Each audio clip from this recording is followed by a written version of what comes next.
Viewers, আজকে ইফতারিতে দেখেন বিরিয়ানি।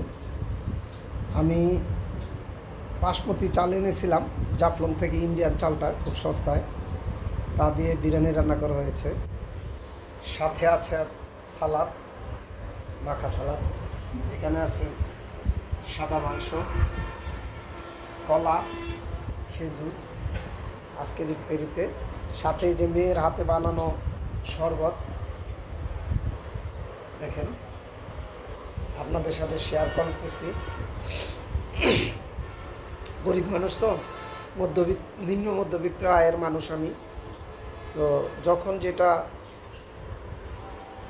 জুটে আল্লাহ কপালে রাখে ওটা দিয়ে ইফতারি করি। তো এই নিয়েই শান্তিতে আছি। আমার জন্য দোয়া করবেন, আমার চ্যানেলটাকে সাবস্ক্রাইব করবেন।